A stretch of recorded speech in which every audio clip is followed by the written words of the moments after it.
I think we're live. Are we live now? It says we're going live. Oh, yes, we're live now. We're live now. Hello, everybody. Greetings and salutations. Welcome to Las Vegas. For those of you who have not been following along, Erin and I are in Las Vegas. I don't know what just happened. Something glitchy kind of happened. But Erin and I are in Las Vegas. We are here for, of course, the annual CinemaCon. It is back. It missed last year, obviously, because of COVID, but it is back. Last night, we covered the Sony presentation, which ended in a surprise screening of Ghostbusters Afterlife, which is awesome. This morning, we covered the MGM presentation, which was awesome. They ended it off not by showing us the entire James Bond movie, but they showed us a fantastic 9-minute scene from James Bond, which was absolutely bonkers. Fantastic presentation. By the way, a bunch of people saying hello in the live chat. Hello, Charles and Max, Maxie S, John AM, Dylan, Jimmy, and the 1,000 of you guys who are in the live chat already. Good to have you guys here.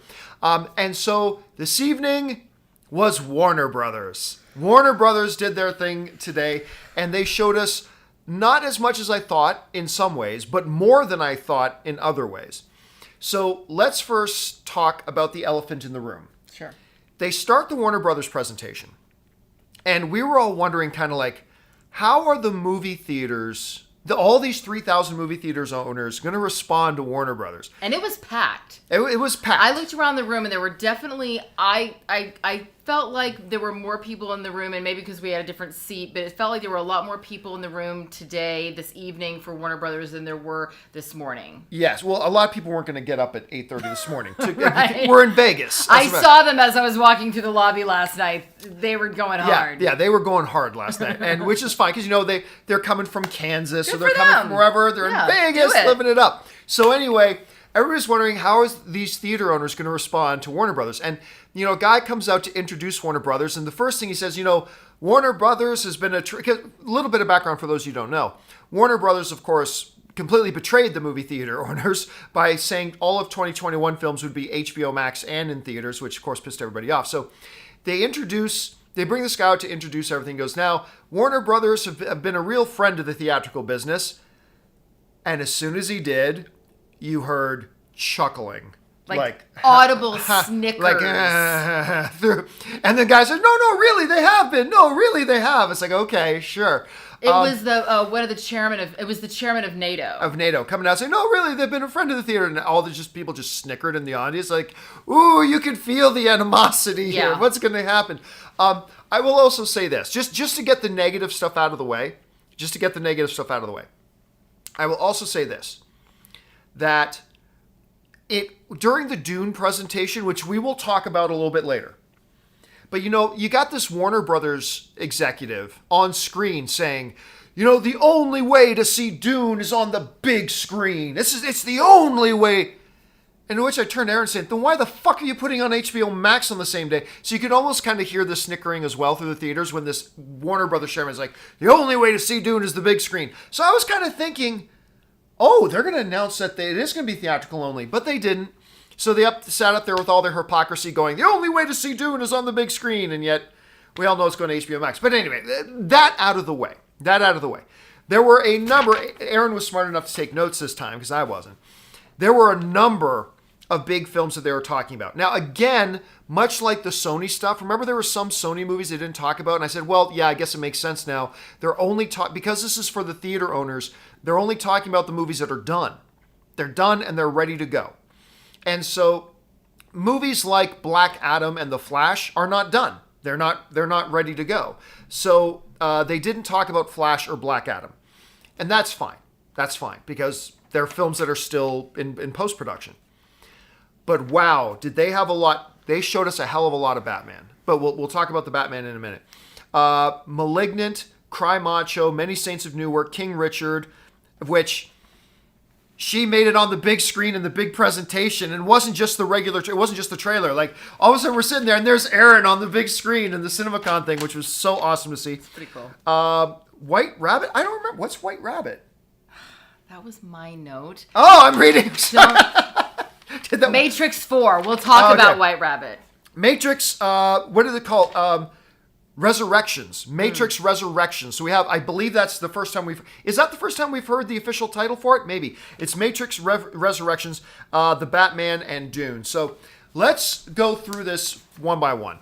Let's start with Malignant. That's the first thing they came out of. Or was it Malignant or Cry Macho? Whatever. It was Malignant. They came out of the gate, and so James Wan comes on screen, and he's talking about Malignant, and they showed a lot of footage that we had not seen before from Malignant. And they didn't talk about what the movie's about.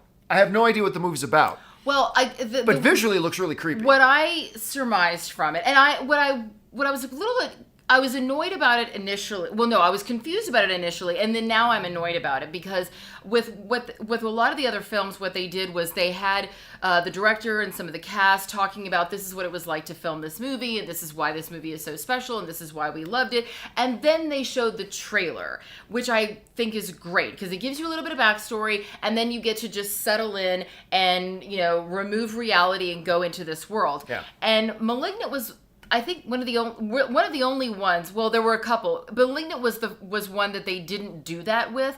All they did was talk about this is what we're doing and this is the world. And the trailer was intercut into that, and that automatically with a lot of behind the scenes footage as well. But that's what I'm saying like I want to see behind the scenes footage, and then take a breath, and then show me the trailer. That's what when you have the trailer cut in with the behind the scenes, I can't just get immersed into the world of the movie. The trailer does that for me. And when it's broken up by yap talking, I don't care if it's by the stars, the director, or whatever, it just takes me out of it and it reminds me, oh, right, we're watching a movie, not, oh, I'm going into a new world. And so with Malignant, what I got from what was part of the story is that there's a woman, the star, who had an imaginary friend as a child who now comes back and is like haunting her. But I didn't get much more out of that, so I don't really know what else it's about. Yeah, they were just kind of selling the experience. Right. It's a lot of visuals, a lot of really cool visuals, but I don't really know much else about it. Now, next up, but it looks really interesting, so there's that. They were really more selling the name James Wan on it than anything else. Okay, so then the next film they decided to highlight, which they didn't really highlight very much, was Cry Macho. Now, when I say they didn't highlight it much, I don't know that they gave more screen time to anything. Maybe Dune and Batman. But of all the other films, Cry Macho had the most screen time today. But it really wasn't, their presentation wasn't about Cry Macho. Their presentation was about Clint Eastwood. It was just all about the legacy and the history and the pedigree of Clint Eastwood. And that was great. It was awesome to watch and to see. And so they were just selling, you want this movie because it's a Clint Eastwood movie. And they had Steven Spielberg talking about Clint Eastwood. They had George Lucas. And George Lucas. And Marty Scorsese. But here's the thing, though. Can I be a little bit of a negative Nancy? Sure. I love how I ask you that because I've never been negative. Like I've ever stopped you before. Right? Like I've ever stopped you before. This is what I will say. It was very clear that this was all canned footage. This was all stuff it was Meryl Streep when she was in her 50s. She's now in her 70s. Like, it was very clearly this is old footage of them talking about Clint Eastwood. Footage of people talking about Clint Eastwood. And absolutely, Clint Eastwood is an icon in this industry, and we are all so lucky to have him. But if you're talking to theater owners and you're saying, hey, we want you to play this movie, Cry Macho, we saw more footage of $1 Million Baby than we did of Cry Macho. They really did. There was more footage of Unforgiven, greatest Western of all time, and $1 Million Baby than there was of Cry Macho. They didn't even show the full Cry Macho trailer. No, they didn't show anything except for like a little bit here, a little bit there. And to me, if I'm speaking objectively, and I am, again, I love Clint Eastwood. This is not about him. This is a remark about the way that it was presented.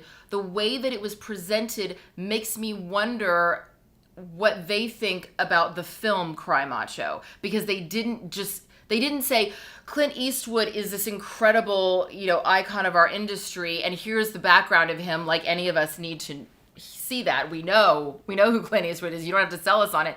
But then to not really give us any of the story. The trailer that's already out there public has already given us the story. Like, we already know the story. The trailer is out publicly. Everybody knows that, so I felt like... But the Batman trailer wasn't any different. The Batman trailer is out there, and everybody's already seen that. But the Batman trailer was also intercut with a load of other footage and behind the scenes and stuff like that, too. So it's like, Totally different. So it's like, okay, you guys already know the trailer. We put it out weeks ago. So we're just going to talk about Clint Eastwood. And I get it to a degree. Because if you've got like, look, when Clint Eastwood dies, the gates of Hollywood Valhalla will instantly open. And he'll be sitting at the head of the table. So when you got a guy like that doing a movie for you, I get that you're selling that. But that being said, you are there to sell Cry Macho.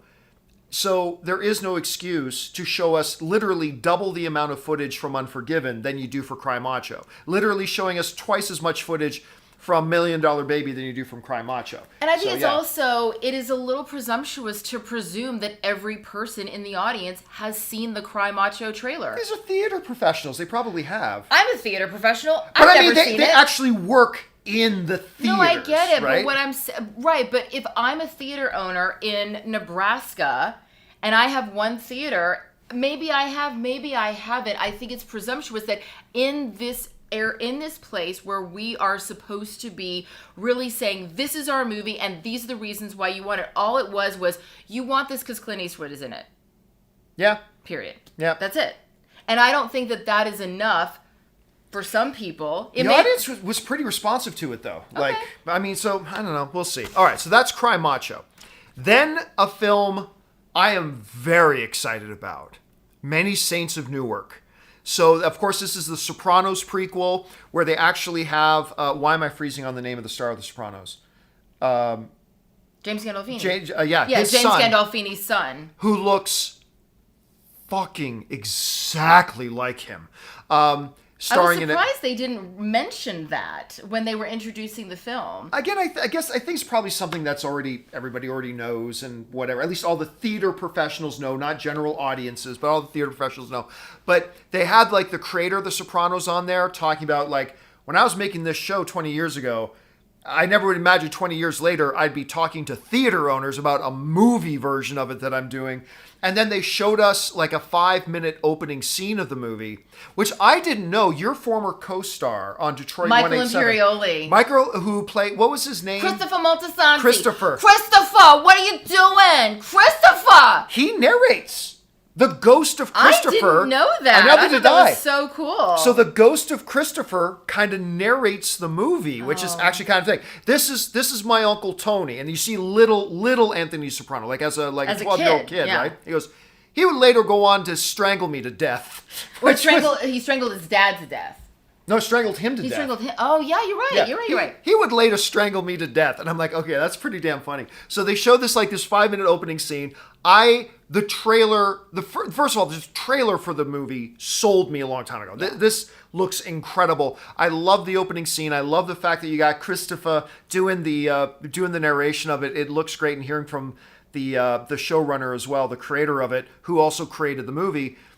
Is pretty awesome. What did you think about the presentation for Many Saints of Newark? Well, the first thing that I thought was, that's it? Give me more. Like, what I thought we were, I wanted them to give me, when they said, okay, and that's a little clip from it, I was like, no, I don't want a little clip. I want you to give me more of this. I want, show us the movie. Show me the movie. Show me the movie. I thought it was really cool how they even introduced Christopher as the narrator, because the camera does a slow wind through a graveyard. Of all the people who died on the show. And as you're going across their grave, you hear that person's voice talking about what happened in their life, and then it slowly fades. They overlap one voice into another as it goes over the next grave, and as it's approaching Christopher's grave, you start to hear Michael Imperioli's signature accent, and then all of a sudden and then it just pushes out, and we go into the story.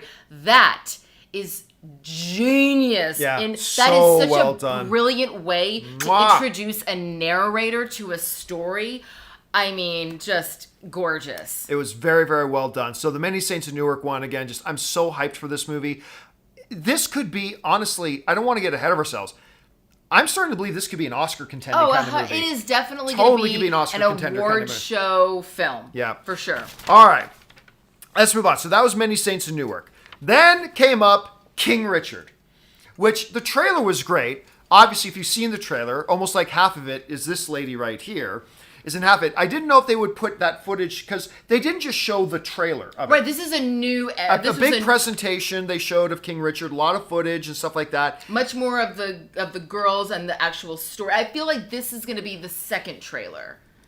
It was too long to be a trailer. Like, because that was like 5 minutes long. Well, you're the trailer expert. Yeah. It was like 5 or 6 minutes long. But then, sure enough, you hear there's a piece of footage up, but then you hear Erin's voice coming from the screen, and of course, Erin and I get excited. It's like, wait, are they? And then, sure enough, then in comes Erin on this filling up the screen at CinemaCon. That was pretty cool. Now, aside from the fact that Erin is in it, which obviously brings a degree of bias. Okay, obviously, so you all know that there's a degree of bias. That being said, this film looks remarkable. It looks incredible. The trailer was quite good. The footage we saw tonight, it was made far more compelling. Like, again, like Erin was saying, they went far more into the girls, a lot more focus on them, about, Will Smith's character, Richard, trying so hard to get his girls taken seriously and all that kind of, it looks fantastic. John Bernthal comes across as great. There's this great scene by Bernthal. He says, he's talking about Venus and Serena. He's like, if this is their dream, great. But if this is your dream, talking to Richard, if this is your dream or my dream, then this ain't ever going to work. And I'm like, whoa, that's like such a good line. The movie looks remarkable. Again, this is Will Smith.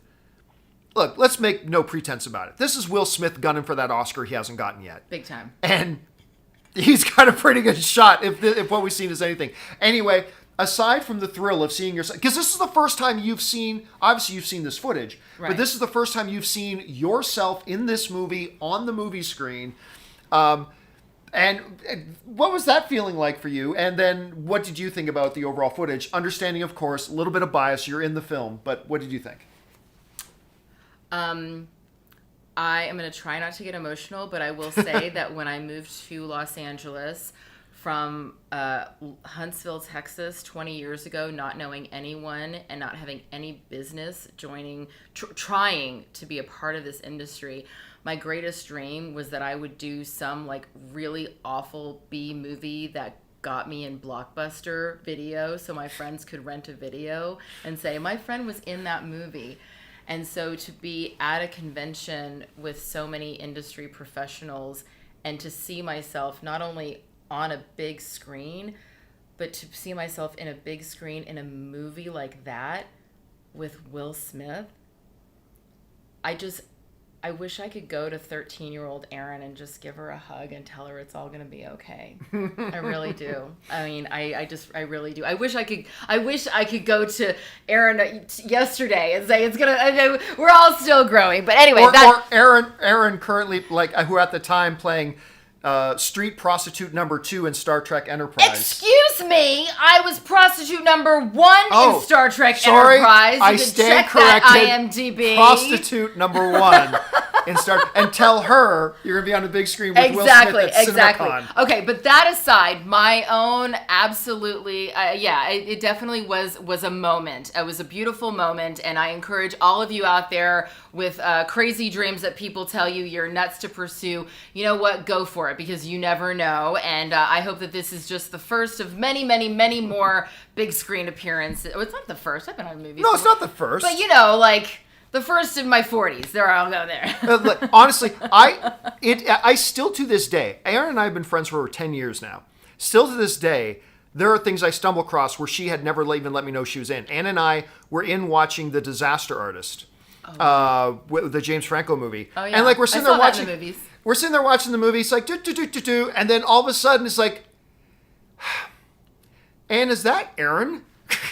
And she goes, Ann's like, that's Erin. And Ann looks at me. It's like, how come you didn't tell me Erin was in this movie? Because I didn't fucking know Erin was in this movie. And then Erin didn't know that Erin was going to be in that movie. You knew you were in the movie. No, trust me. When I tell you the story, well, you told me the story. You did tell me the story, so you didn't know if it was going to be left in or out. So we watched this scene, probably about 7-minute long scene, and then like we come out of the movie and instantly I get on the phone. It's like, how come you didn't tell me you're in The Disaster Artist? So anyway, sorry. Anyway, we're not talking about that. We're talking about back to King King Richard. I will say this. Yes, Tom also, my husband, Tom is also in King Richard. We don't know if his part is still in it because it didn't make the trailer. Right. But I'm hoping that that would be awesome to see him on there too. Yeah, it would be great. So, we did a table read of this film. So I've read the entire script. I've watched all of the actors in the film read the entire script when we did the Zoom table read. And this is an incredible script that captures so much of family, love, fighting against the odds, and the way that these young girls who portray Venus and Serena trained. I mean, when we had to take a break from filming for like 3 or 4 months, these girls were training to play tennis every single day, and it really shows up on the court. They look awesome. They look incredible. So many things were shot for shot, repeated. The specific looks that were made iconic when Venus and Serena were first starting their careers. So to see even the parts, obviously I haven't seen the entire movie, but everything that I've seen has been at such a high quality, high caliber, that the only way for this movie not to be in strong Oscar contention is for every other scene that we haven't seen to be just like South Park or like stick figures, you know what I mean? And so, I'm really excited about this. This is absolutely one of those movies that you're going to want to see on the big screen, because they will have the massive tennis courts and creating, Compton is an actual character in this movie, and the separation of when the girls cross over into this other world that they are not invited into. It's just really exciting. It looks fantastic. I can't wait to see it. Keep King Richard very hard. It just may be the one that finally gets Big Willie his Oscar that he's been looking for a long time. I think he deserves it. All right. Next up, we get into the big three now. So we talked about Malignant, Cry Macho, Many Saints of Newark, King Richard. Then we get into the big three. Matrix Resurrections. Matrix 4, a.k.a. Matrix Resurrections. Now, let me be honest with you guys. Not only am I not interested in Matrix 4, I can't imagine why anybody, honestly, I don't know why anybody is interested in Matrix 4. Because, number one, I love the first Matrix as much as anybody. I love that movie. But the reality is that the love of those movies exponentially dropped to number 2 and then number 3. I actually liked Matrix 2 more than most people do. I actually liked number 2 more than I liked it more than most people, but a lot of people, the twins, and I really like 2, not as much as 1, but a lot of people didn't like 2. And then I don't personally know anybody that liked 3. So the franchise went on a steep decline. And then after that, the Wachowskis, frankly, have made some of the worst movies I've seen in my life since then. I'll never forgive them for Jupiter Ascending. My God, that was honestly like one of the worst motion pictures made in history. That's how bad that was. So I'm sitting there like, yes, the first Matrix over 20 years ago was iconic and awesome. Tell me a reason other than that we should be excited. So I don't look. I'll go see it. I'll give you that. I'll go see it. I go watch it. I just don't see any reason to be excited for it. Now, as somebody who does not feel excited for this movie, the trailer is awesome. It's an awesome trailer. Like, I always talk about how the job of any trailer is take your excitement level, however high it is or however low it is, and mine is pretty damn low, and bump it up a couple of notches. This did it. Now, I still don't have a lot of faith in this movie. I'm not going to lie to you. But there is no taking away. This trailer was fan-fucking-tastic. It's absolutely glorious. And it doesn't do anything to answer the question about, now, Neo died. How is he here? And they don't do anything in this trailer or the footage that they showed us or Keanu Reeves talking about or whatever. They don't do anything to even remotely address this until the title came on the screen and it's called Resurrections. I'm like, okay, so clearly there's something. But there's shots of like the classic shots of an agent taking over, one of the people, and all of a sudden he's an agent, and the battle's going on. Carrie-Anne Moss looks badass. Seeing Carrie-Anne Moss, so in the trailer, Carrie-Anne Moss and Keanu Reeves get together, and they don't know each other. She's like, have we met? Whoa, hello.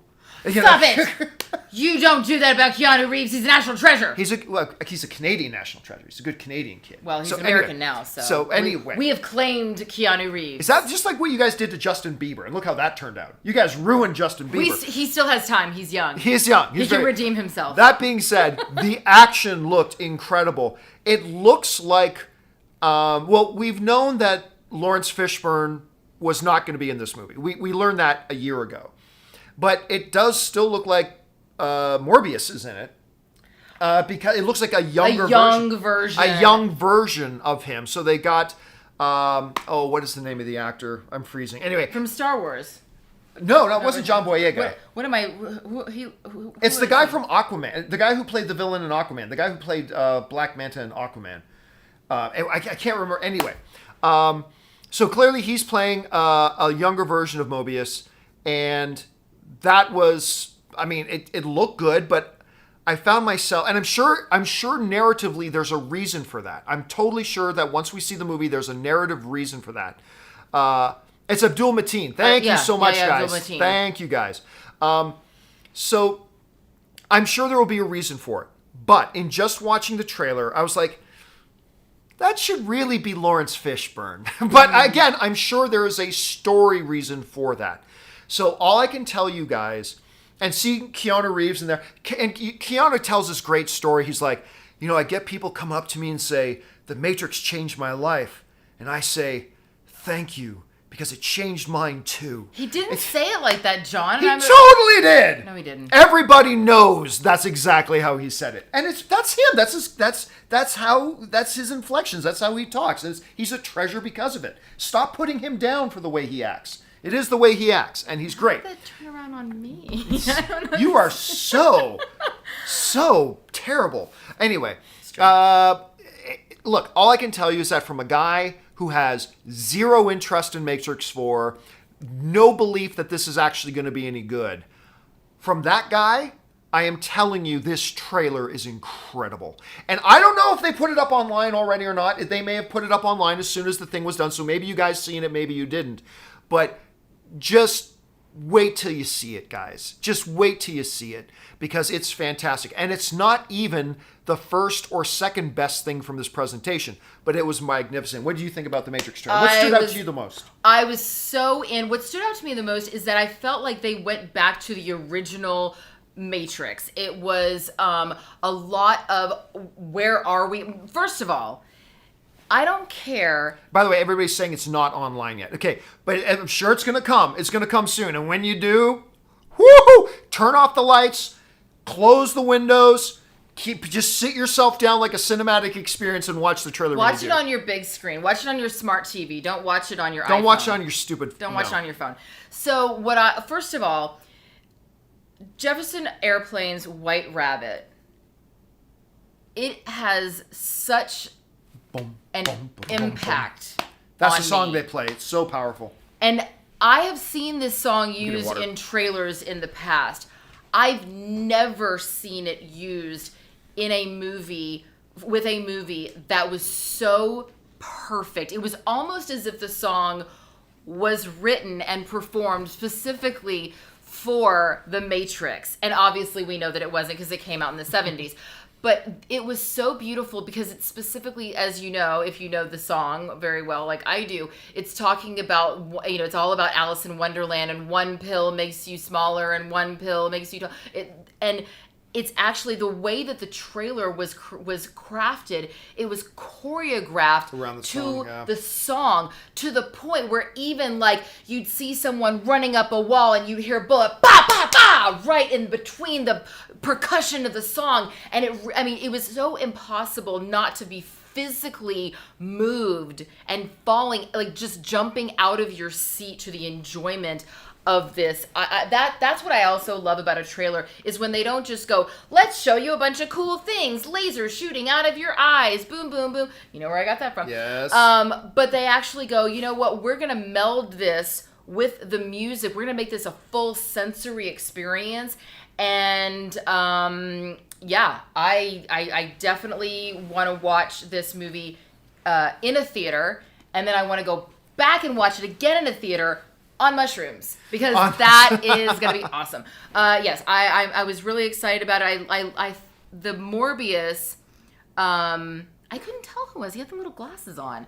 The Morbius did look like it was going to be like some sort of time jump flashback almost, because it's very he's very clearly a Morbius. It's not they're not doing that thing where they're like, let's just replace one character of a certain ethnicity with another person and no one will notice. It was very clearly we're creating a younger version of Morbius. And I loved it. I thought it was fantastic. I keep saying Morbius. It's actually Morpheus, but I keep saying Morbius. Oh. Mobius, Morpheus, Mobius. I mean, yeah. Anyway. Mephisto. It's totally Mephisto. They're all the same It's thing. Mephisto. Yeah. Anyway, guys, the trailer is fantastic. The behind the scenes footage they showed was really cool. Seeing the studio heads even talking about it. Like the studio exec was talking about, yeah, I was here 20 years ago when we put out the first 3 movies. Yes, I didn't really get it at first, but the more box office it made, I started to love it more. And it's like, well, that was actually pretty funny. Yeah, they got a good laugh on that one. And you know, I have to say, if you are an executive at Warner Brothers and you happen to be watching this, let me just say this: the beginning, it was cringe. I'm not gonna lie, but here's the thing: I forgive you. You are not actors. Your jobs are not to read off teleprompters and to seem genuine. So I get it. It was uncomfortable. It was a little awkward. But the self-deprecating jokes, that's where you're going to win your audience, okay? Yeah. And just don't be afraid to get off that teleprompter. Don't be afraid to. Yeah, I'm not kidding, guys. It was like this. I am so happy to be here with you today to talk about Warner Brothers' exciting upcoming slate of movies that we're going to bring to you. Pause for laugh. That's right, John. Thank you for saying that. I, too, am very excited that I'm here. And here's the thing. I get it. Again, you're not actors. It's not your wheelhouse. Just here's a few tips. Number 1, read it at least 5 times so it just can get part of your cellular memory. Read it out loud 5 times, and then that way you don't have to follow it along. You can just do a little speed read. And you know what? Shake it out. Do some diaphragmatic breathing. You got this. But that was definitely a good Here's moment. The worst part, though. The funniest part and the worst part was this: the head honcho dude is it looks like he's standing in a soundstage. He's in a soundstage with a door open that looks out into the Warner Brothers lot. That's behind him. That's behind him. He's on the lot. Yeah. He's on the lot. Which part are you thinking about that you're laughing at? Because to me, it's the Matrix glitch where the same guy walked by twice. Oh, no. So they try to make it look like that, but clearly he's on a green screen because the looped footage, there's footage behind him, and like this guy walks by and the sidewalk in the background, no big deal. But then in another line that he's talking a little bit later on, you see the same, it's just loop footage, the same guy walked by in the background. It's like, okay, so clearly that's green screen. No. What part are you thinking of? No, what I was thinking of is that like the first time that you kind of felt a little bit of the pressure leak in the room when everybody finally had a real laugh was also like at their expense, because there was somebody that started to walk behind him and then realized that they were filming and then ran off the side, and there was a big laugh. I guess that was kind of staged too because it was so clearly green screen. But at any rate, it's that, you know what, we should talk more about the movies. Yeah, but that being said, I thought that they came in. It started in a hostile way, but what I will say that I really like is the fact that they let the movies speak for themselves. Yeah, they were like, you know what, we could go there, but we're really gonna we're gonna let the movies speak for themselves. And here's the deal. They did. Yeah. They brought a killer slate of movies. Although I should say this, when we did the stream earlier this morning about the MGM presentation, I ended off by saying, hey guys, you know what? Kudos to Warner Brothers for even coming, because they know they're going to take a lot of heat. Yeah, well, I take that back. They didn't have the guts to show up personally. They just recorded their presentation and put it on the screen, which is fine. But clearly they didn't want to get there and stand in front of a hostile 3,000 people. And that's okay, whatever. So anyway, guys, Matrix, The trailer is fantastic, and it certainly elevated my expectation. I'm still not excited for the movie, but there's no denying the trailer's remarkable, and I can't wait to watch the trailer again as soon as it comes online. All right. But as good as that was, it was only the third best thing they showed, because the next thing they talked about was Batman. And Batman was not the best thing they showed either. But we'll get to that next when we start talking about Dune. But because they saved the best for last. They saved the big stuff for Dune. But in Batman, they showed a lot of footage. Before, like, they showed the full regular trailer that we've already seen. But prior to that, they showed us like 5 minutes of footage intercut with the directors and the producers and Robert Pattinson talking. We got our first real good look at Zoe Kravitz as Catwoman. Oh, yeah. I love the look. Oh, yeah. I love the look. Like, it's a This is very amazing. just down, dirty, gritty kind of mask. Yeah, it doesn't look like she's wearing a costume. She actually it's looks... not Halle Berry's Catwoman outfit. No, she actually looks like, I am a person who sneaks into people's homes and into places where I can steal things. She looks like a cat burglar.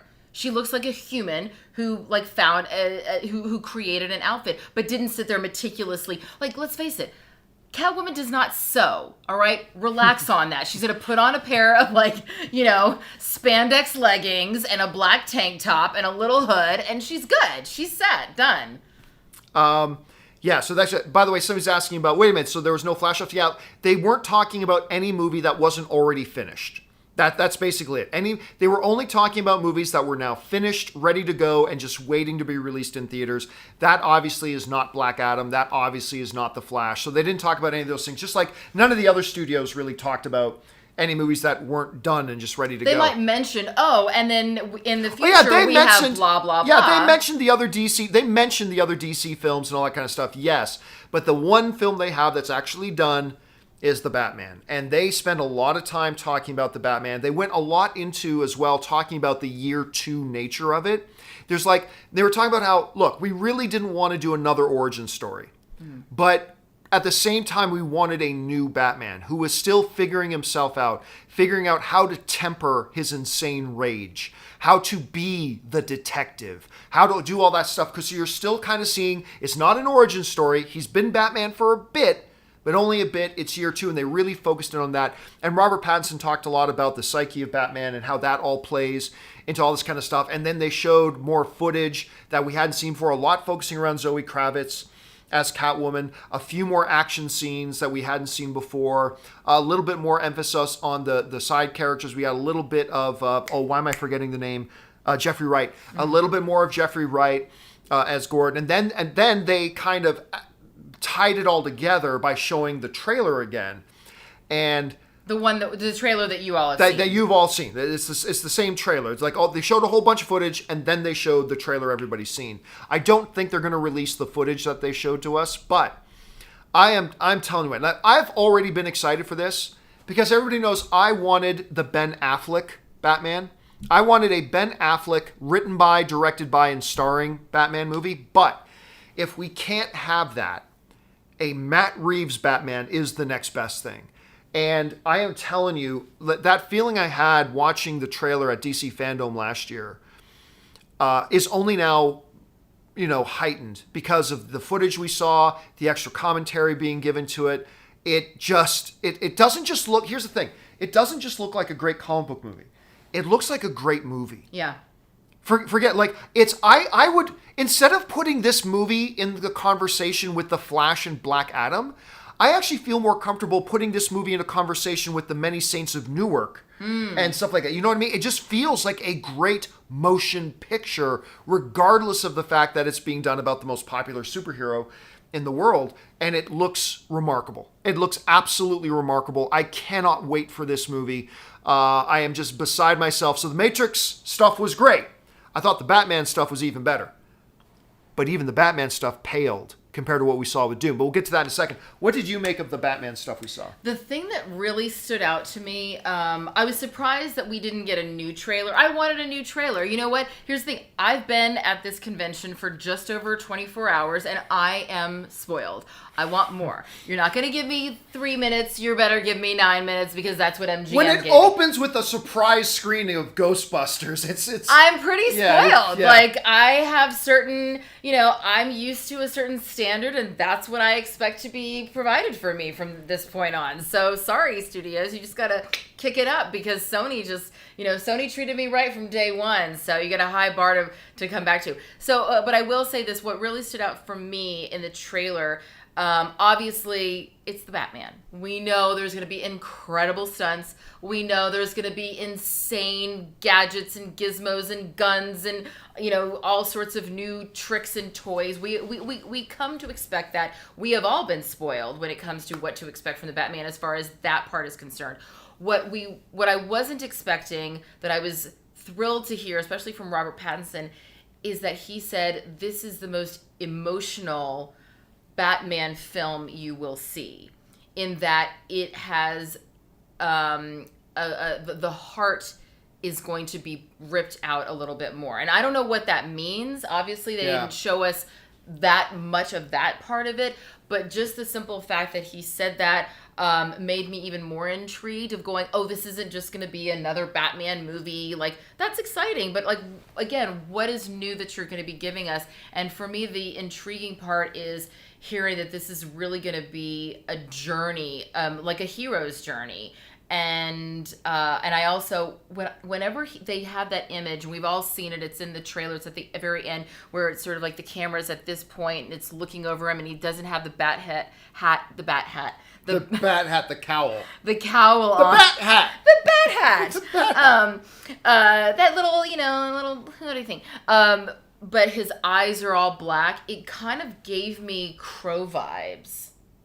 Oh, yeah. Actually, yeah, you're 100% right. It really did. Yeah. I didn't even think about that. Who's the late actor who was in The Crow that was so Lee. good? Bruce Lee's son. Yes.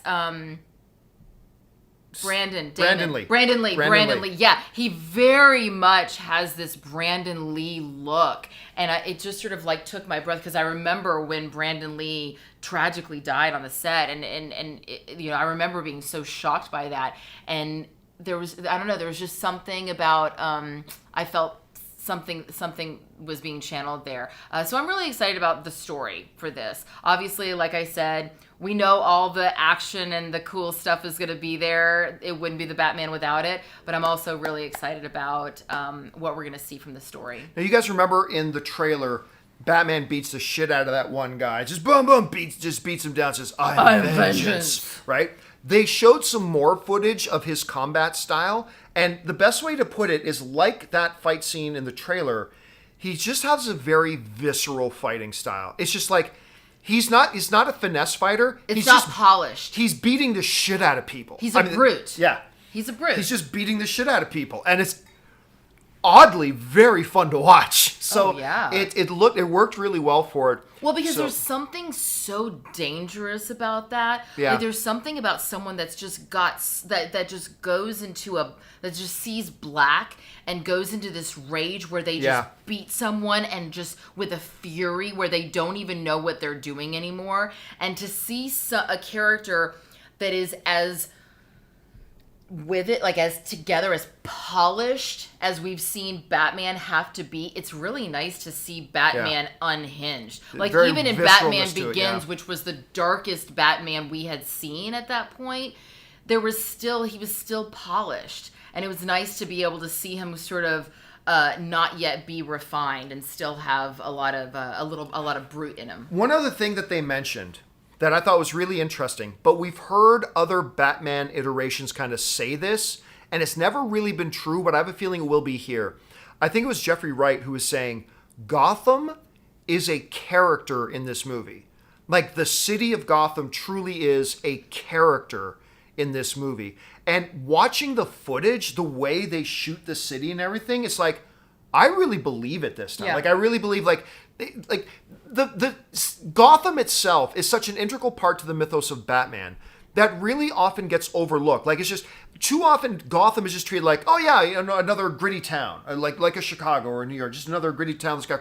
Gotham is supposed to be much more than that, and I really get the sense from the footage we saw that this really will portray that. Gotham is going to be a living, breathing thing that's going to play very prominently into the story and the makeup of who and what Batman is. Well, Matt Reeves even said that they shot as much practical as they could. They did, and yeah. Practical, for those of you who don't know, is a sort of movie term for, Not green screen. Not, yes.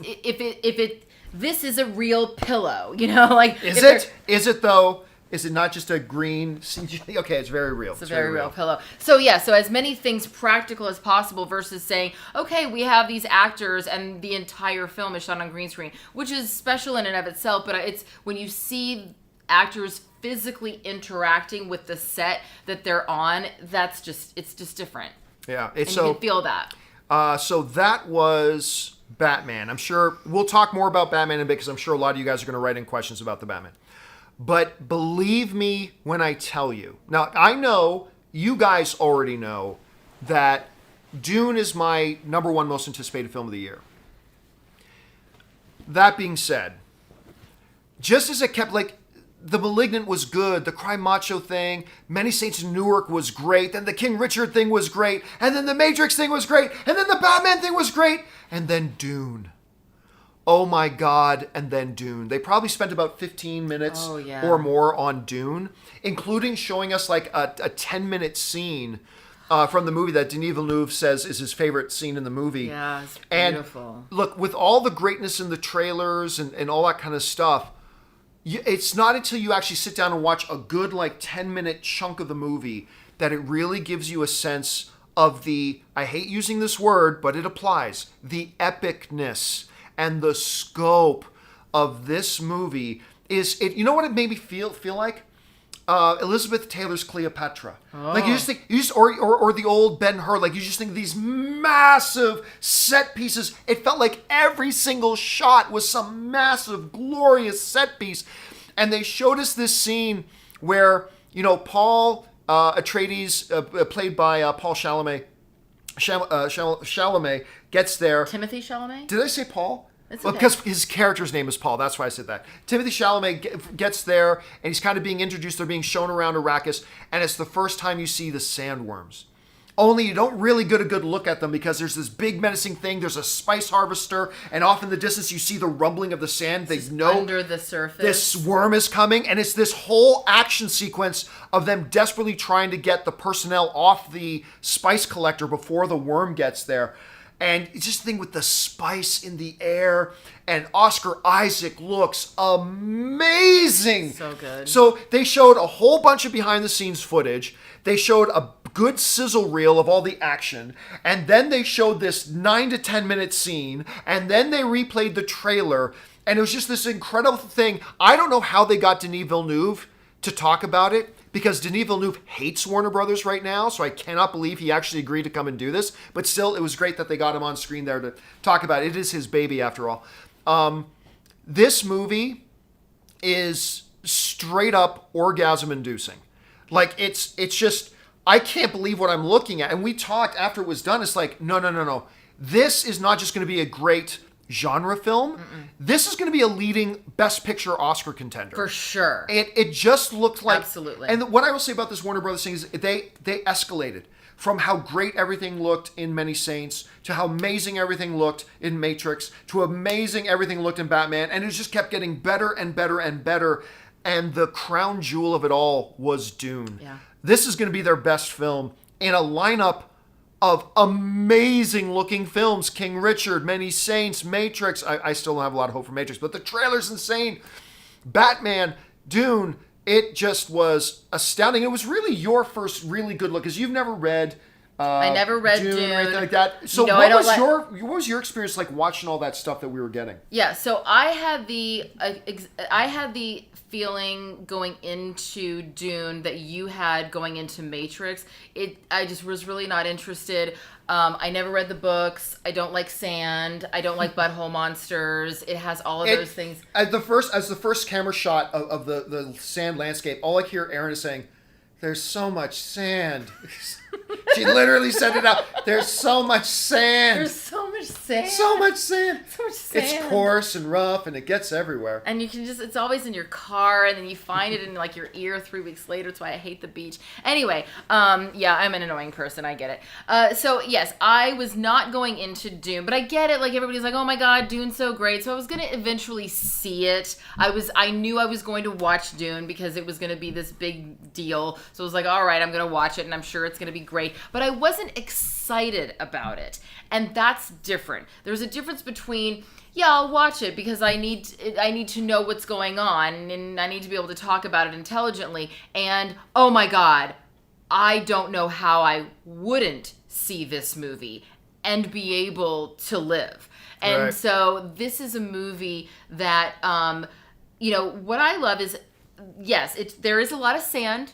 But for those people out there who have my same like sand issues, there's also all these other worlds. It was very Game of Thrones in that way. In that if you don't like this world, don't worry because they're gonna go over to another world later. And Dave Bautista is the leader of these weird bald people, and they look really scary and menacing. The Harkonnens. Sure. And, I thought that Josh Brolin looked amazing. Yeah. He looks... Momoa looks really good, too. Momoa looks fantastic. He not only... And a lot of times, you'll see the comedic relief of the movie not be someone who's also taken seriously. Momoa, you take him very seriously as a warrior, as a fighter. Yeah.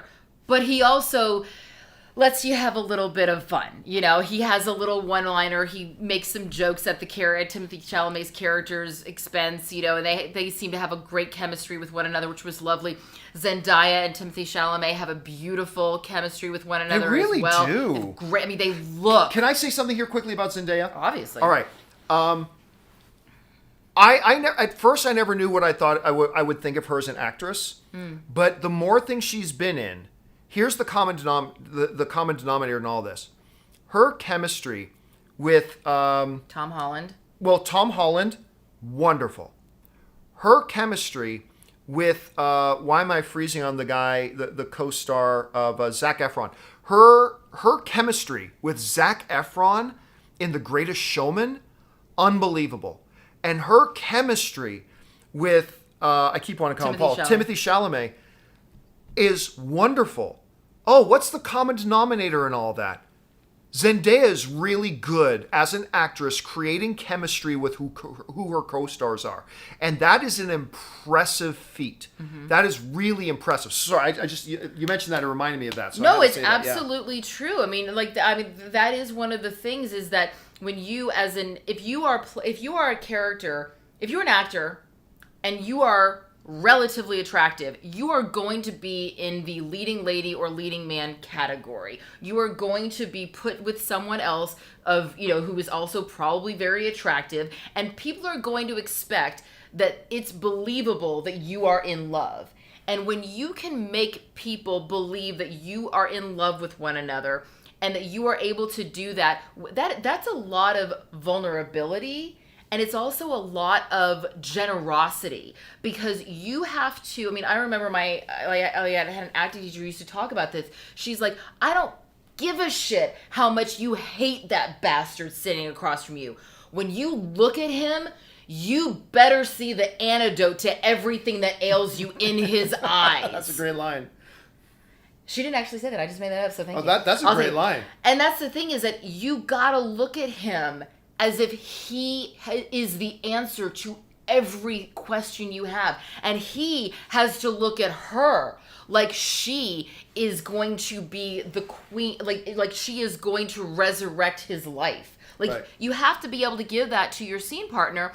And so the fact that Zendaya is able to do that again and again and again, not only proves that she can have chemistry with anybody, but also that she's that committed to the work that she's doing. And so I think it's really and the fact that she keeps getting hired for these really high profile, because could have been very easy for her to be sloughed off as just another young cute little thing, but she's really been choosing some smart projects. And so back to Dune. this is a movie that, again, I'm really annoyed that is my one big note about WB and their presentation, is that it's a shame that the opportunity to say Dune is only going to be in theaters exclusively, that was an opportunity that was missed. I think it's a shame. It was a total, especially when the one WB executive basically was talking a little bit, and he basically admitted that the whole day and date release thing had failed.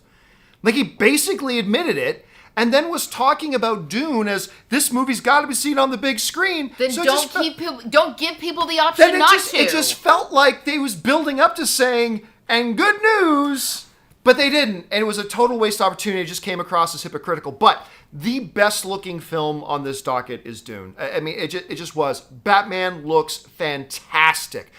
The trailer for Matrix blew my mind. King Richard looks incredible. The Many Saints of Newark looks like it's just on a different level. This was just a really good... They did a really, really good job. I mean, with this, the presentation itself was really good. At least what they were showcasing. They came with a lot of bullets in the barrel. And everything looks great. I cannot wait for Batman. I cannot wait for Dune. Dune's going to be in the Best Picture nomination race. It's going to be the next one. Anyway. Okay, guys, with all that down, if you guys have a comment or question you want to get in here, see if you can find where we left off again. I think it's down a bit. Don't use the tip link down in the description. Use the Super Chat feature in YouTube for these special videos and streams. We use the Super Chat feature built right in here on YouTube. So go ahead and send those in. You guys have been sending in questions. Have you found where we left off? I have. All right. Let's start hearing from you guys. All right, our friend Casey Mack says, with Venom 2 now looking to be delayed for 2022, is this bad news for No Way Home, or do you think October was just too crowded with Bond, Dune, and Halloween? First of all, I do not believe it has been officially confirmed yet, but there's a report going around that Sony is going to delay Venom until January. That has not been confirmed yet, as far as I know, so maybe it will, maybe it won't. It might have... Listen, we've been talking a lot about how crowded October is now. So it might be in response to the pandemic. It might be in response to how crowded October is. So first of all, we don't even know that it is moving for sure. But if it does, it could be a lot of different reasons. But no, I don't think it has anything to do... They seemed pretty intent that Spider-Man No Way Home was staying where it was. Mm-hmm. In the Sony presentation, they seemed pretty firm that movie was staying right where it was. So we'll see. Mr. 47 says, imagine the cheer watching No Way Home and we hear Danny Elfman's iconic theme when Toby shows up. My spider sense is tingling already. It could be. Listen, there's a lot of nostalgia. That's one of the great things about Spider-Man right now is because of the Raimi movies, there's also a lot of nostalgia. And they're going to play on all that stuff. They're going to bring it all to bear. Daniel Vicura says, so in regards to No Way Home, why wouldn't Fury just send Talos to masquerade as Peter and stand next to Spider-Man? I said that at the end of last movie, yeah. The spell seems unnecessary, or at least try the scroll option first and let Peter know. Yeah, all they had to do was get Nick Fury to say, yeah, as an agent of the government, we can tell you it wasn't him, blah, blah, blah, or just get a shapeshifter to do it. But again, it's hard to answer those questions when we haven't seen the movie yet. The movie will probably address that, and then we'll just go from there. Anton Riley says, gotta know how WB played to the crowd. Did they go full-on heel, or did they try to be there in good graces, or did they just play it straight? Honestly, there are a couple of different ways they could play it, and they played it wrong. They played it as if nothing happened. It's like going up on a podium to give a speech with a big smear of chocolate cake on your face and not even talking about it, just pretending like it's not there. And that's what they did. They just pretended like this elephant in the room of their day. Other than that one time where the one executive basically kind of admitted that it was a mistake to do their whole HBO experiment. But other than that, they didn't really address it. They just pretended like, oh, we're all just one big happy family. Oh, we're in it together. Yeah, see Dune on the big screen. Some might call it gaslighting. Gaslighting, yeah, a little bit of that. Okay, anyway. Cutter Hale says, can't watch live sadly because I have to be up for work at 5. Wow, but just wanted to say that you are the reason I'm pursuing a career in film. I've been watching you since I was 10. I'm now 52. I'm just kidding. I'm now 22. I hope the WB was fun. It was fun. It was. I mean, obviously a couple of eye-rolling moments with the hypocrisy of it all, but man, give them credit where credit's due. The film lineup they brought looked awesome, and that's awesome that you're pursuing your film career, man. Casey Mack said, hey, John, just want to let you know that I think the reason why there was no talk of Candyman during your MGM panel is because it's actually a Universal property. I believe that's actually, I think Universal's the distributor, but I think MGM, I'm pretty sure MGM produced it. Could be wrong about that, but I'm pretty sure MGM is the production company on that, but I could be wrong. Anisha Deal said, Initial D's. Initial D. Oh, thank you. Initial D says, "Hi, Erin. Hi. Just, it's nearly impossible. It's nearly impossible to time a tip question with your appearance on the John Campea Show. So I just wanted to say hi when I know you'd see it. Also, hi, John. Well, hello there, Initial D's. I appreciate that. Anthony C said, Dr. S said the problem is you living two lives longer than you do. The more dangerous it is. Wait."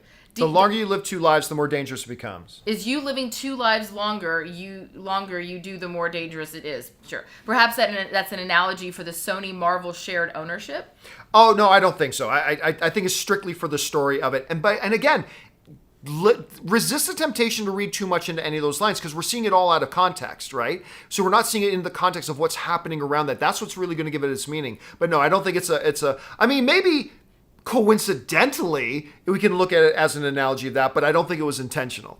Ben Rayner says, Michael Keaton in the 2 biggest comic book universes right now. I'm so happy. He's great as Vulture, and yet him as Batman is my fave, and I can't tell you how excited I am to see him as Batman again. I'm really curious to see how big of a role or small of a role he has in Morbius. I'm really, really curious to see what that is, because when he popped up in that trailer, man, that was shocking. Let's see where that goes. Mukbang Review says, thank you for broadcasting and for having Erin. We love the guests you select almost as much as you and Ann. I am very lucky because, you know, I've known Erin for over 10 years now. Obviously having Robert Meyer Burnett, having Kimberly is great. And when I got people like Greg Alba on or Scott Mance, I'm just really lucky that I get to work with a lot of really great people. Well, you know what? You have cultivated some wonderful people in your life because you treat people with kindness. You're always honest and real, and you treat people with respect. So it's really easy to want to come and hang out. Can you just shut up and read the questions? Yes, sir. Okay, sorry. Yes, sir. Yes, that's cultivating respect. Yes, sir. Saud O. Hassan says, are you allowed to show the posters that are shown at CinemaCon? If so, will you post the images? Yeah. Thanks and enjoy your show. Yeah, I think what I haven't had a chance to do yet is walk around and take pictures of all the stuff they've got on display on the trade show floor. So I will do that. I'll go around, take some video footage, a lot of pictures, and yes, we can share that online, and I will tomorrow. Cass Graphic says, thanks, John and Erin, for bringing us this content. Well, you're very welcome. Curtis Lopez says, came in a little late. Did a fight break out? Were the tomatoes and eggs thrown? No, but as Erin described it, a lot of... How did you describe it? Like, not laughing, snickering. Snickering, yeah. It's like, there was some tension in the room. Warner Brothers is a great partner to the theaters. And all you hear through the theaters, like, it was audible. Anyway. Mukbang Review says, please explain the Kiss t-shirt. Why here? Why now? Oh. I like Kiss. I'm a fan. I got it at the concert. It's one of my favorite t-shirts. It's worn in. It's comfy. I was made for loving you, baby. Yeah.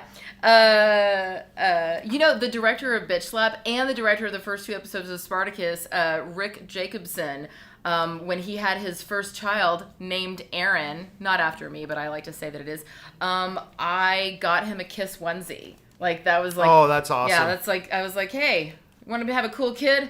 Put him in a Kiss onesie. All right, Martindale McClimate. That sounds horrible. Martindale McClimate says, part 1 of 2, I've been wondering how they are going to explain how Goblin and Ock are still alive. How likely do you think it is that Strange wiped memories of everyone knowing Parker's identity, not just in the MCU, but accidentally across the multiverse, causing Toby's identity that ties into Gob and Ock death? Honestly, it's pointless to even speculate. I mean, there's so much we don't know. It's all out of we just don't know the context of the film yet. So it's at this point, it's completely pointless to just speculate too rampantly because of that. I just have no idea.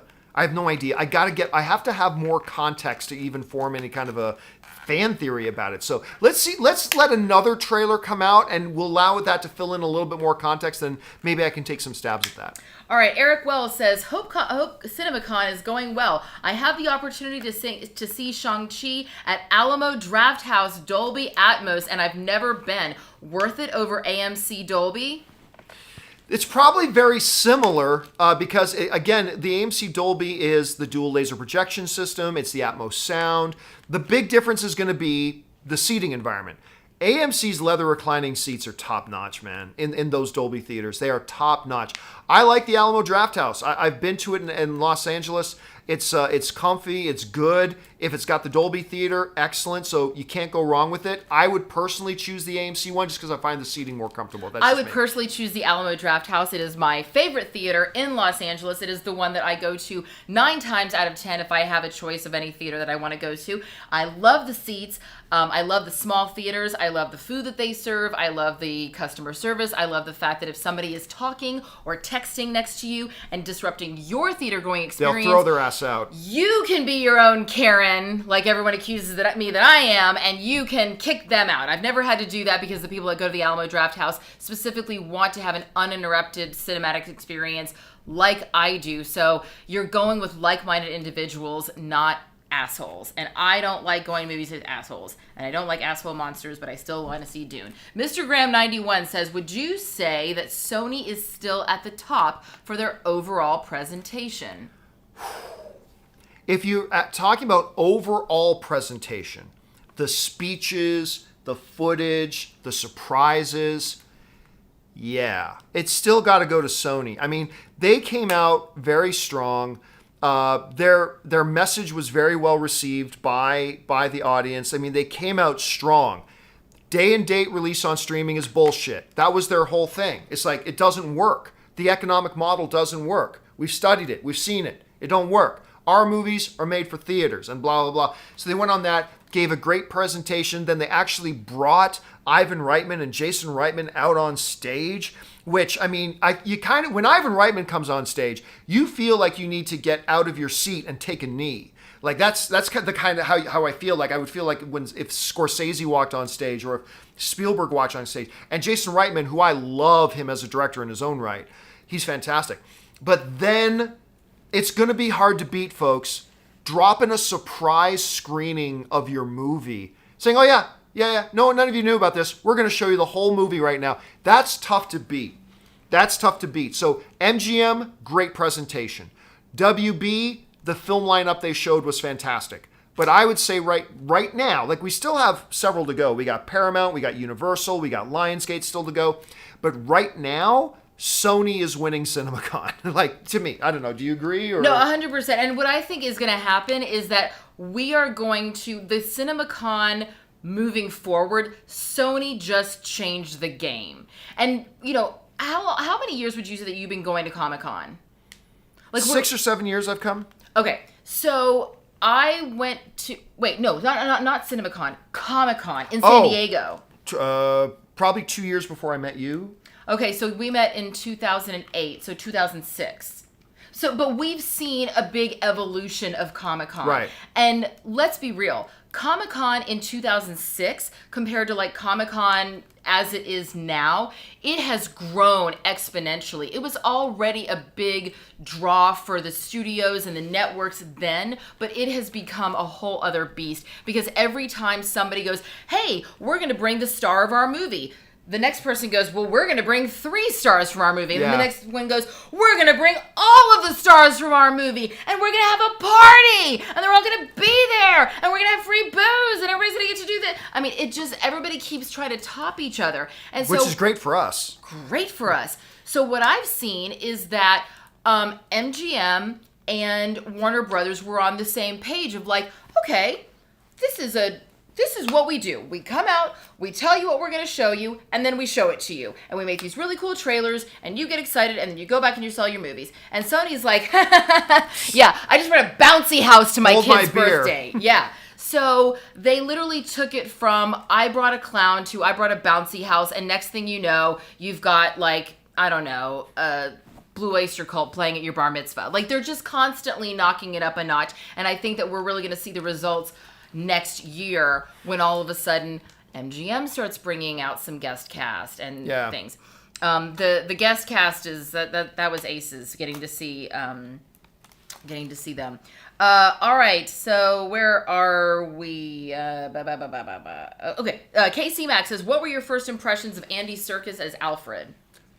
We saw very little. Like, we did see him as out. He looks great. I mean, Andy Serkis is looking awesome these days. He's like, I think it was because of his Black Panther thing, but he is all square jawed now and squared off. So, like, just see him in his like Alfred outfit, but there's no jacket, like just white shirt, black vest. I'm like, oh, he actually looks like a real badass. Mm-hmm. I mean, how much of a win is Andy Serkis right now? He's starring in The Batman, and he's directing Venom 2. This is a good time to be Andy Serkis. So he looked great, but honestly, they showed very, very little of him, but he does look fantastic.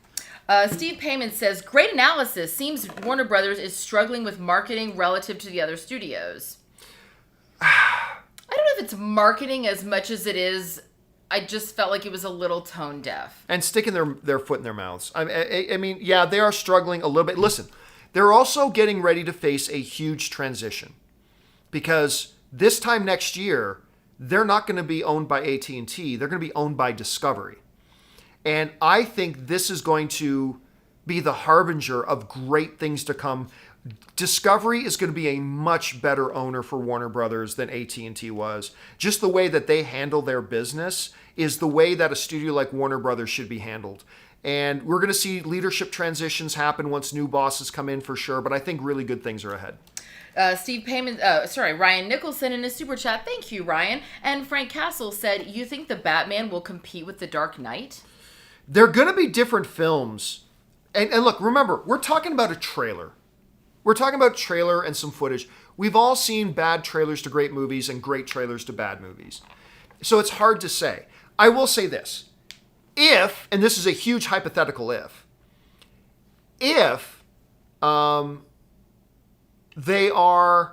this movie actually lives up to the potential of what we've seen so far, it will rival The Dark Knight.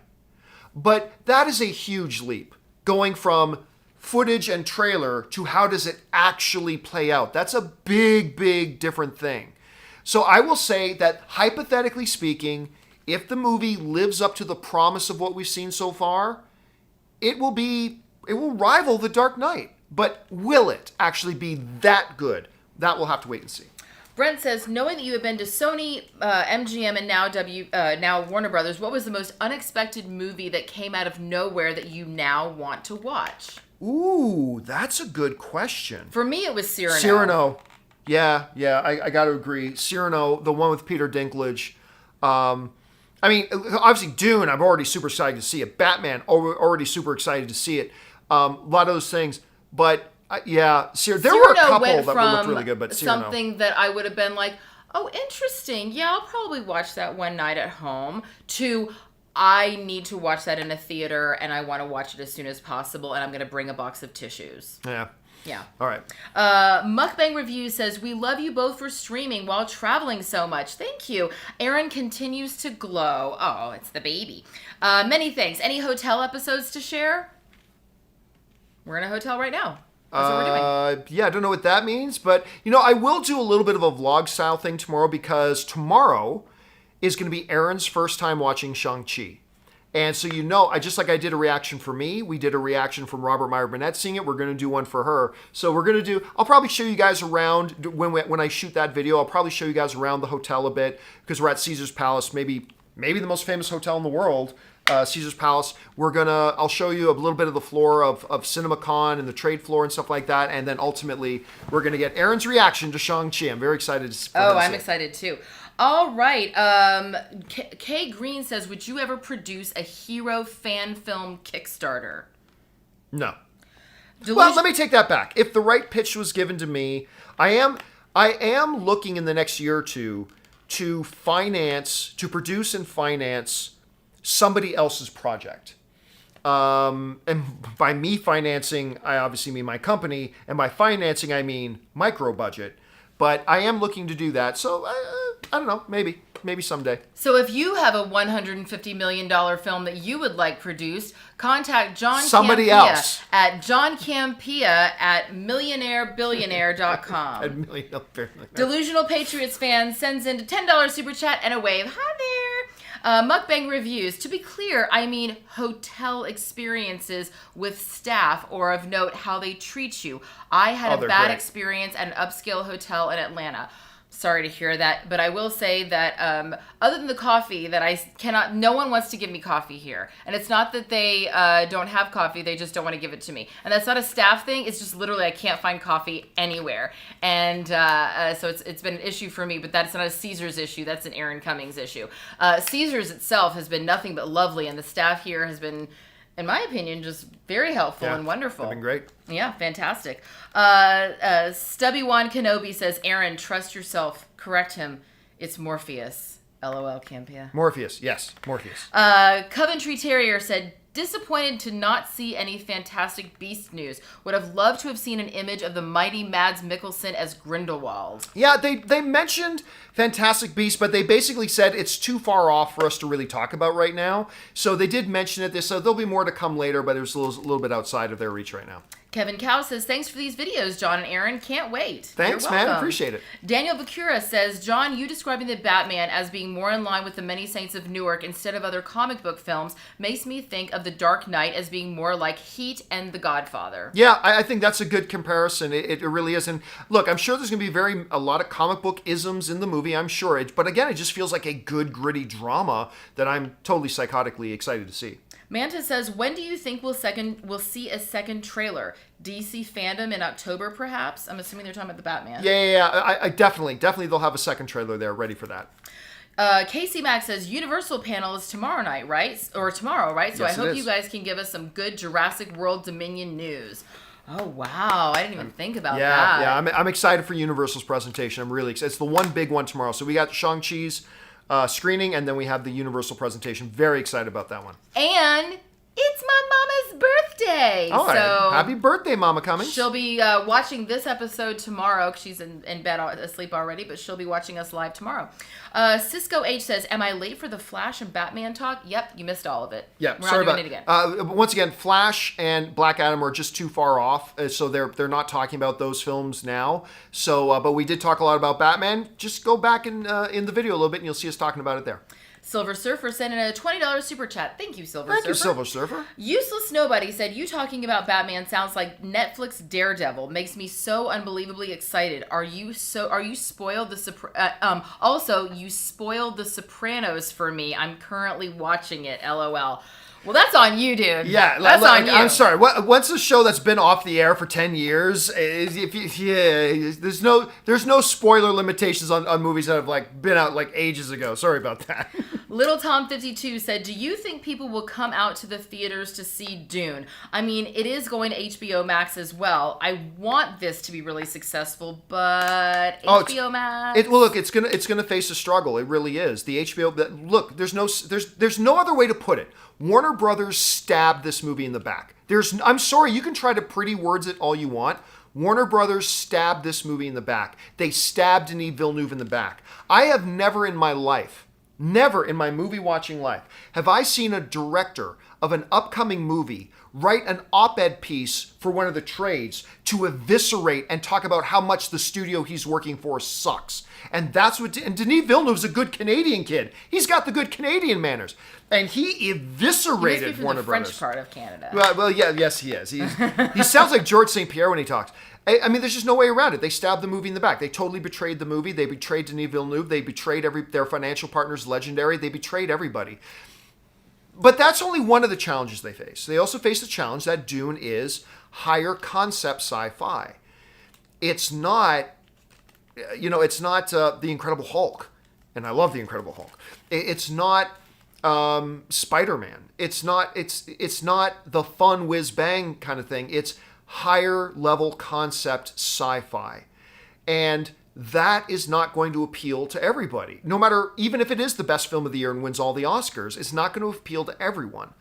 And it's based on a book that came out how many generations ago now. Yeah. And so, listen, even without the HBO Max thing, Dune is going to face an uphill battle. They've got to nail the marketing. They've got to do really great trailers between now and then, really make an event. But that uphill battle, combined with the betrayal, backstabbing Judas move by Warner Brothers against it, it's going to be very difficult for it to be a big hit. It's going to be very difficult for it to be a big hit. I don't think, I honestly, I'm going to say something really terrible. I don't know how it's going to make back its money if it gets released on HBO Max as well. Yeah, again, Free Guy has proved it. You put a little movie like Free Guy based on no pre-existing IP, it's not a sequel, it's not a remake, no recognizable IP. You make a movie like Free Guy, and it takes a minuscule 33% drop in the second weekend. Like the guy from Sony, opening night, the chairman of Sony came out and said, I just saw one of my competitors' movies the other night, Free Guy, and it's a big hit and it's doing well. Gosh, I wonder why. Maybe because it's theatrical only. Oh, maybe that's why it's making actual money. Instead of Warner Brothers losing their shirts, which they basically admitted tonight, losing their shirts, and it's infuriating. Sorry, we've got too many more questions to get through. All right, Cisco H says, growing up with Zendaya on Shake It Up on Disney, she's come a long, long way. And you know what? Thank you for pointing that out, because I was going to mention that earlier, but I didn't know for sure if she did come from the Disney the Disney factory, which tends to sort of like churn out child actors, and some of them become Zac Efron, but a lot of them do not. And so, yeah, for her to now go on and have the kind of career she's having, it's impressive. My Comic Planet says, hello, John, and hello to the beautiful Erin Cummings. Thank you. Question for both of you. What has been your favorite moment or movie reveal so far at CinemaCon? It depends. The best thing overall has been the Dune thing to me. Obviously, there's the experience of having Ghostbusters Afterlife dropped on you, but in terms of surprise, it's Cyrano. I mean, that because it came out of nowhere and just totally romanced me. Like I'm in love with this thing. I cannot wait to see this movie in its full glory. So it depends specifically. You're talking best overall thing, Dune. Biggest, coolest thing, Ghostbusters Afterlife getting the full screening. Most pleasant, biggest surprise that I wasn't expecting, Cyrano. So what would we see as your one big moment? My one big moment was definitely Ghostbusters. Because John and I also, we were really up close in the front because we wanted to be closer to the speakers, to the stage, but we were off to the side. So as far as seeing things on the screen, it wasn't ideal. So as soon as we realized what was happening, I was like, we gotta go. We gotta go. And so we went back. Yep. We ran upstairs, and we got a really good seat up in the balcony that we could see everything, and we got a great. Okay, we're getting late on time here, so let's rush. Jonathan Rossifer says, if all 2022 DC films are praised and successful equals win. Well, yeah, that's a big if. Yeah. If name anything. If every Star Trek movie from now on is huge and successful, is it a win? Yes. So yes, I will say absolutely yes. It's looking good though. Xavier Black Wiley says, I don't know if you know yet, but 9 Perfect Strangers on Hulu starring Nicole Kidman, Luke Evans, Melissa McCarthy, Bobby Cannavale, and Michael Shannon. It's an amazing mental health self-care series. Please watch on FYI 1 episode per week. I have heard good things. I've heard mixed things. I'm excited to watch it. I've heard good and bad things though. Honestly, the cast sells me on it. The trailer did not. So, and I'm hearing mixed things. So we'll see. Mark Netto sent in a super chat. Thank you. Casey Albert says, hey guys, love the show. It helps me so much in my podcast prep. Of the presentations left, what are you most looking forward to? Probably Lionsgate, because John Wick. Done. Probably, but then again, I don't know if they're even going to talk about John Wick because of how far away it may be, but that's the one thing I'm still kind of holding out hope for. Iconic Reaction said, hey, did you see my cousin at all? I mentioned him late last night.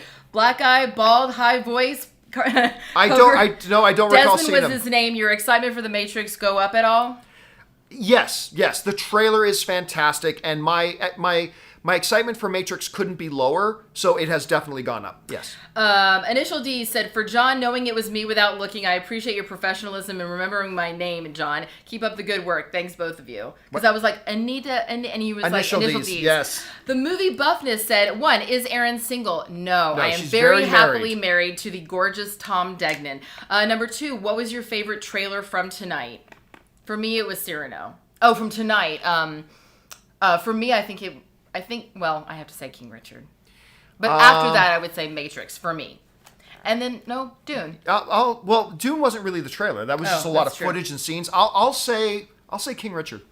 Harrison Jolly said... By the way, 1 second, guys. Got to cut off. Don't send in any more questions because we're running out of time now. So please don't send in any more questions. I actually have to go to the bathroom. Okay, where do we leave off? Just point out where we left off. Initial Ds. No, iconic reactions. Right there. Okay, so because Cinema Reviews writes, did they show any of Andy Serkis's Alfred in the Batman footage, and did they give any more details of the main plot? Also, I hate the beach too, Erin. Yes, sand. Again, yeah, they did show Andy Serkis as Alfred, just a very little bit though. He looks great, and just they spoke more about, this is our detective story. This is Batman really finding himself. This is Batman in year 2, as it is. Rampage Predacon sends in a super chat badge. Thank you, Rampage. 27 Poker writes, hey, Erin and John, thanks for doing this. Based on what you've seen, do you think Pattinson gets that Bruce Wayne is Batman's disguise and not the other way around like Affleck did? Greetings from Chile. Well, really the question here, 27 Poker, is not does Pattinson get it? It's does Matt Reeves, the director, get it? And I get the sense that they do. I think they get what Ben Affleck got, and I think that's really going to work in the movie's favor. Nate G writes, do you think the Batman will be rated R or PG-13? I'm going to guess it's going to be PG-13. From all the footage you've seen, also, can you describe how Gotham looks from what they've shown? Gotham looks amazing. It looks dark. It looks gritty. None of the neon lights of the older Batman films, which is great. Listen, everybody thinks like, oh, if it's PG-13, listen, you can do a lot with PG-13. So I do think this is going to be a PG-13 film. Christine Pedrosian writes, just want to say thanks for doing these live streams. You two always make my day brighter. Love you guys. Oh, thank you, Christine. I appreciate that very much. And now I'm going to run to the bathroom so you can handle a couple of questions. Wait, I don't know where. Okay. Curtis Lopez said, did Disney drop out of CinemaCon? I mean, like Yes. Warner Brothers, they too pissed off a lot of theater owners and probably don't want that smoke. LOL. Yes, Disney is not making an appearance this year. I'm disappointed because I think it's a missed opportunity. Just like I think it's a missed opportunity that they didn't announce, that Warner Brothers didn't announce that Dune is going to be in theaters only, which, as far as we know, it's still going to be on HBO Max. Could they pull it from HBO Max? Sure, they could do it at any time, but this would have been the absolute best time to do that. And sadly, that didn't happen. So no, there is no Disney here, unfortunately. I would have been really curious to see what they would have brought. Jared McBride said, will Michael Keaton be wearing the same Batsuit from the Batman movie in the Flash movie? I don't know. I don't think John knows either. I don't think anybody knows yet. Jesse said, loved hearing about Batman's new visceral brute fighting style. It was great. That's just what I was hoping for. Recently, some movie fight scenes have felt too choreographed to me, almost like they're dancing. I agree. I feel the exact same way.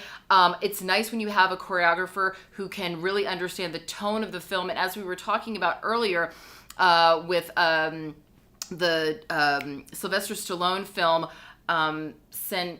you guys will know in the chat, the Sylvester Stallone film, I want to say Sanitation, but that's obviously wrong. He's a sanitation worker. Anyway, we were talking about how his fighting style is choreographed to really reflect his character as an older actor, as an older aging superhero. And I really love when a choreographer can totally tap into that and understand it. So thank you for saying that, Jerry McBride.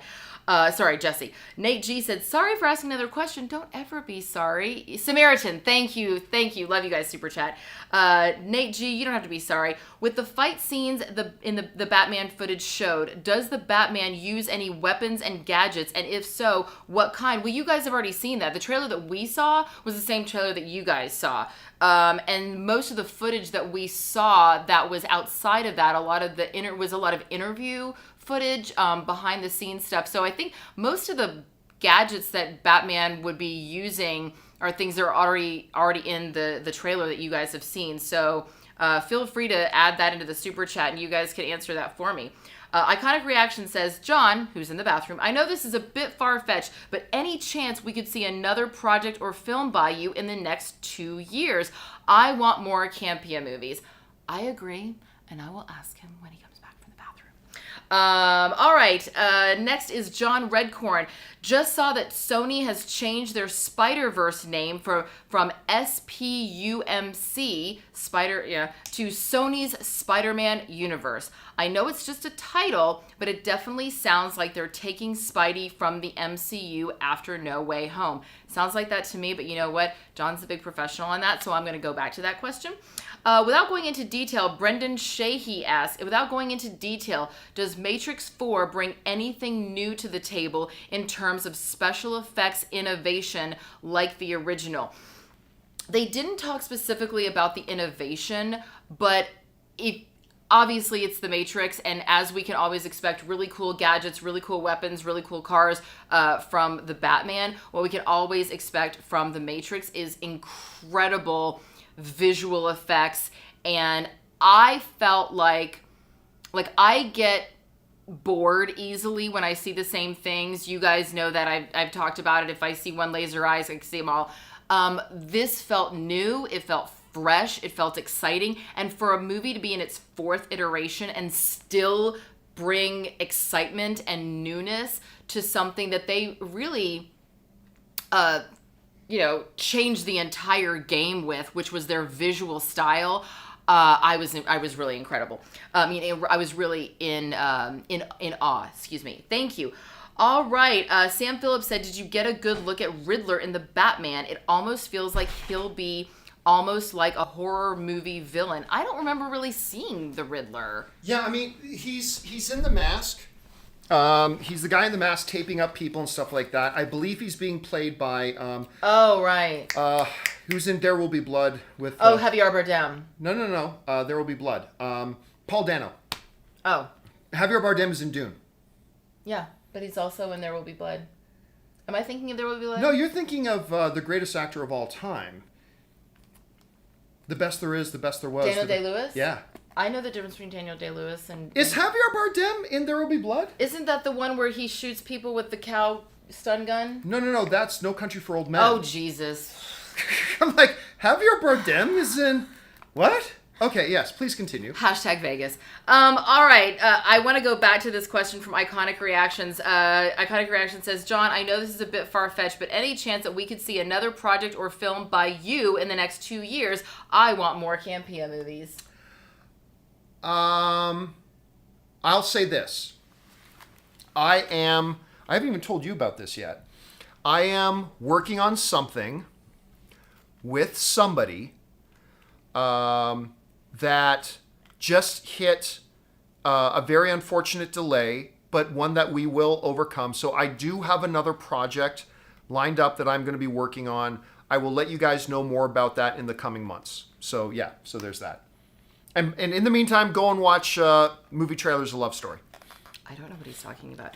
All right. And John, I'll tell you afterwards. Okay. And John Redcorn said, just saw that Sony has changed their Spider-Verse name from SPUMC to Sony's Spider-Man Universe. I know it's just a title, but that definitely sounds like they're taking better than Spidey Spunk. from...